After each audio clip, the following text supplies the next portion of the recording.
Habari za wakati huu mpenzi mtazamaji wa Sema Africa Media TV, na leo ni mara nyingine tena tumewasili sehemu inayojulikana kwa jina la Bububu. Langu jina ni Huzaima Salum. Ungana nami ili uweze kufahamu historia ya milango ya Zanzibar, ambapo leo tumekuja kufahamu mengi kuhusiana na Zanzibar. Ungana nami.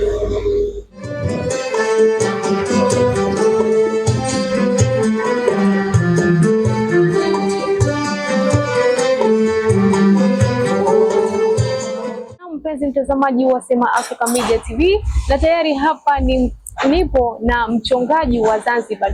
Ataenda kujitambulisha anaitwa nani na ni nini ameanza kujikita katika tasnia hii ya uchongaji wa milango. Ungana nami ili uweze kufahamu. Naam, habari yako na unaendeleaje? Habari yangu niko vizuri, nashukuru Mungu mpaka dakika hii, alhamdulillah. Kwa jina naitwa Isa Juma Haji, ni mkazi wa Bububu kituoni polisi, na ofisi yangu ipo katika msikiti mdogo katika eneo hili ya. Na ni kitu gani kimepelekea mpaka ukajikita katika hii uchongaji wa Zanzibar? Nimejikita kutokana na kwamba tayari udhati wa nafsi yangu nimeridhika kutokana na kwamba ni kazi ambayo inanipa mahitaji. Namshukuru Mungu, hata hii sehemu ambayo nimepata ni sehemu nzuri ambayo tayari nafaidika na mengi. Na kupitia kazi yako hii ambayo unaifanya ya uchongaji wa milango, labda kuna changamoto gani kubwa ambayo unaipitia? Really changamoto katika ofisi yoyote ile lazima. Hata tungekuwa tuko maofisini huko kama wenzetu wanaozunguruka na viti, changamoto zinakuwemo. So unakuta changamoto zinakuwa zinatofautiana tu. Ila changamoto za hapa ni ndogo ndogo tu kutokana na shughuli zetu, kwa sababu sote tuliokuwepo hapa ni ndugu. Hamna mtu yoyote from nowhere. Na je, unaweza kutuelezea faida ambazo mnazipata kupitia hii kazi yenu ambayo mnaifanya ya uchongaji wa milango?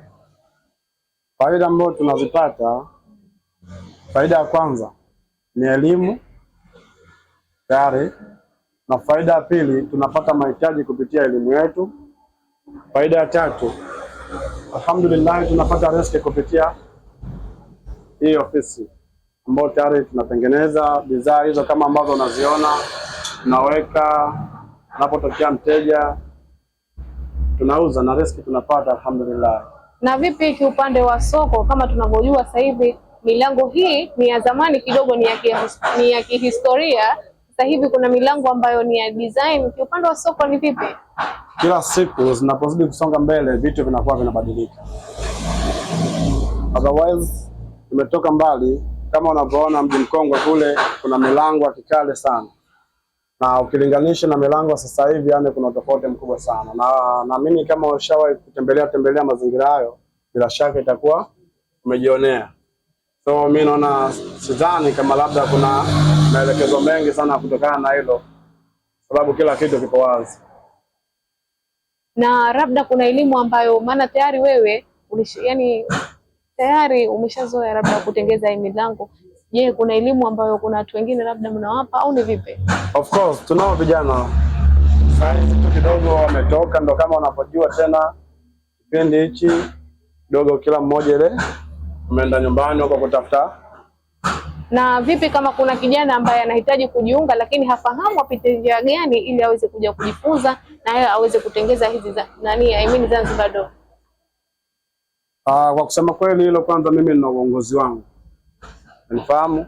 Na uongozi wangu mimi ni mfuasi. Unaelewa? Kwa hiyo kama mimi nina uongozi, huyo ambaye atahitajika kuja kujiunga anatakiwa aweze kufika katika cabinet ya uongozi, aweze kupeleka maombi yake, aweze kusikiliza majibu yatakayotoka katika cabinet ya uongozi.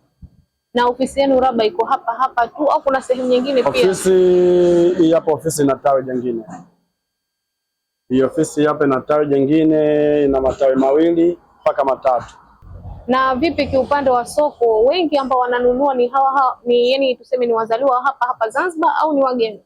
No. Kuna baadhi ya siku wanakuja European person. Kuna baadhi ya muda tunakutana na hawa wenzetu ambao tayari ni wazaliwa hapa Zanzibar. Kuna baadhi ya muda, baadhi ya siku sometimes unakuta tayari mtu anatoka Tanganyika, nifahamu, Mtu anatoka Tanganyika anakuja pengine labda kwenye sherehe fulani, ameona amependa, anaondoka na kile kitu ambacho amekipenda. Na je, unaweza kutuelezea tu kwa uchache kuhusiana na hii utofauti wa Zanzibar Door? Tofauti wa Zanzibar Door naweza kujielezea.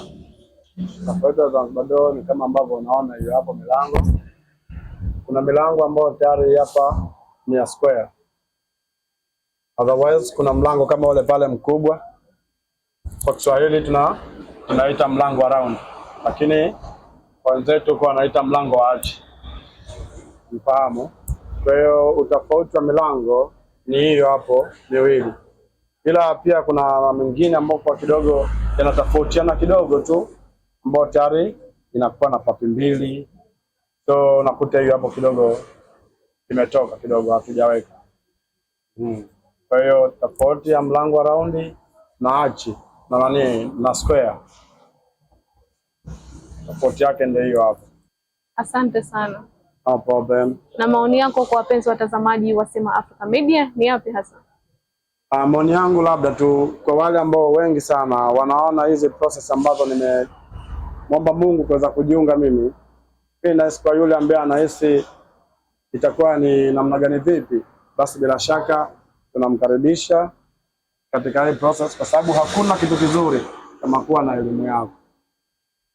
Nifahamu. Kwa kweli mimi niwape hongereni sana. Shukrani sana kwa hayo machache ambayo nimewafikishia.